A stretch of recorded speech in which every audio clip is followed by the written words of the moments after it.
Hello, my name is Jamie Morrison. I'm a researcher in Greta Hultqvist Group at Uppsala University, and I'm just making this small video to give you some tips, some advice on how to give your lecture or how to start off or continue with your teaching occasion. Just a little bit of background about myself. I've been a researcher for the last 20 odd years or so, and for 15 of those years I've been developing as a university lecturer and even a gymnasiate school teacher. I've taken degrees in higher education, teaching, and I would like to just use this video to give you some of my experiences that maybe you can use to help with your lecturing, your teaching occasion. Now, again, I don't profess to be the expert on teaching. I'm just giving you some guidance, some experience from what I have actually seen when I give lectures and so on. And I just want you to take some of that advice if you want to and apply it to your teaching occasions. So what I want to get from this small video is for you to be able to learn how to structure the opening of your lecture or your teaching occasion. So the advice I'm going to give you now isn't just for lectures, but it can be for case studies, it can be for workshops, or seminars, and so on. And when you have this structure, you can focus and streamline your lecture and teaching occasion. So hopefully you'll be able to focus what you would like the students to actually learn. And also, when you've made this structure should hopefully make it easier for you to develop exam questions as well. So these are the main take-home points of this instructional video. Again, you don't have to use them all. I'm not expecting you to use them all, just giving you a little bit of guidance here for when you plan your teaching occasion. So the very first slide should be a very snazzy title slide, just like the one I'm showing you right here on the left-hand side of the slide. What you should do, just like I did, is introduce yourself a little bit, tell them who you are, tell the students who you are. And again, by doing this, you're telling the students that you're the expert in this field. They're going to listen to you when it comes to the different topics you're going to discuss. And again, don't forget to just summarize in a sort of topic format what you are actually going to discuss during this lecture.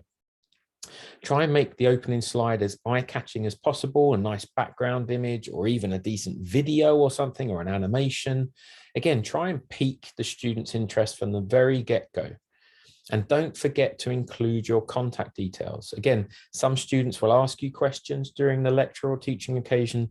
Sometimes they're a little bit shy and they might want to just contact you afterwards. So just include some contact details and make yourself available to the students. Generally speaking, start off by introducing yourself. As I said, this is very, very important. Next slide should be the learning objectives. And again, I've used an example for one of the lectures that I've given on the tumor microenvironment. Again, pinpoint 4, maybe 5 major bullet points outlining the learning objectives. Why do we do this? Well, it helps you structure your lecture. So in other words, you can focus on those points. You can use examples from your research and focus on those points. And at the same time, the students will have a bit of a thread. They will have these points, these learning objectives, and through your lecture, they'll be able to understand or connect what you're talking about to those learning objectives. So in other words, the students can really, really focus on understanding the concepts you're describing in relation to those learning objectives, rather than parrot learning or memorizing everything that you're talking about. So in other words, we want to avoid the students just copying down every one of your slides and then just trying to copy verbatim what you've said. And if you do this as a lecturer or as a teacher, by having the learning objectives in these bullet points, you will then know how to structure your exam questions, because if this is what the student has to learn, then of course, this is what they should obviously be examined on. So you don't have to maybe focus on everything in your exam question. You don't have to pinpoint this different example that you've used, for example. What you could do is just focus on seeing if the students understand the learning objectives from the lecture or the teaching occasion. Again, of course, you can use a PowerPoint just like I'm doing right now, or you can use a Zoom conversation or a PDF file. But if you want to go a bit more old school and you want to write your objectives on the whiteboard or a chalkboard, that's also good as well. So this is always good to do in 5 or 10 minutes you have before the students turn up.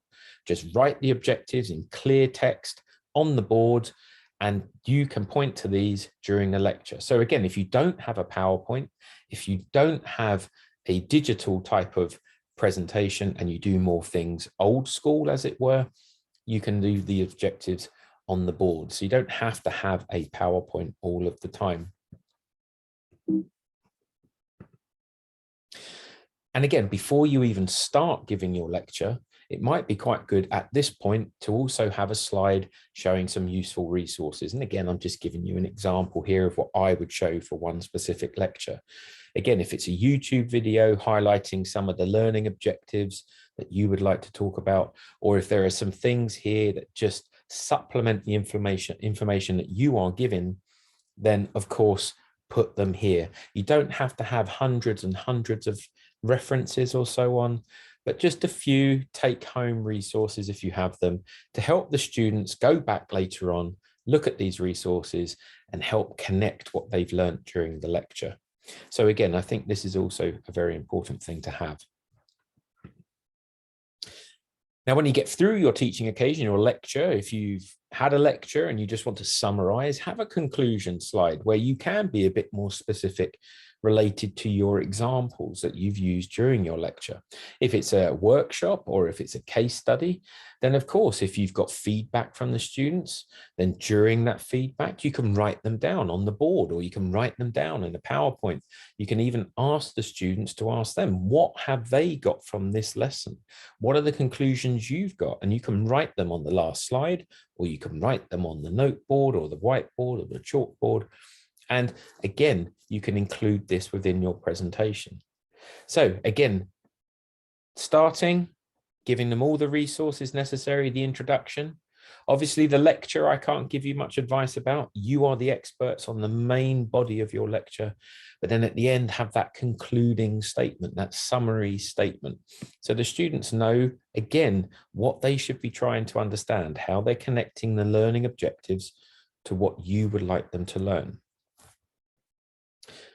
Finally, not many students do this, not many teachers do this, but again, I find it extremely useful to keep a journal or a diary. Now, it doesn't have to be in a paper form like the picture I'm showing you here, but you can make a digital diary. This is something I do after every teaching occasion. I will just write down a few notes about what went well, what went badly. If you're using lots of digital equipment, is there lots of preparation that you need that you didn't foresee the time you gave the lecture, so that next time you do it, you'll know that you have to have this prep time. So make sure that you just write a small journal or diary for every time you do any type of teaching. This will help you go back, fine tune your teaching, see what went well and keep that, see what didn't go so well, and then get rid of that. So again, this is just a bit of a tip to you for keeping a diary or a journal of your teaching occasions. It doesn't have to be in paper format. And that reference that you're seeing at the bottom here, this is just basically a website that I found that contains very useful information about why teaching journals are actually quite useful for you to understand how to get yourself to be a better teacher and how the students can actually learn in a more reflective and a more active environment. So with that said, that's all I would like to say. Good luck with your teaching. Again, you don't have to use the advice that I've given here. These are just some tips and examples that I've gained over the last 15 years through teaching, either at a university level or gymnasiate level. I find the more you structure the lecture, the more that you structure your teaching occasion, the more the students will understand and the less negative feedback you will get from them at the end of the course. If you have any further questions, of course, feel free to contact me.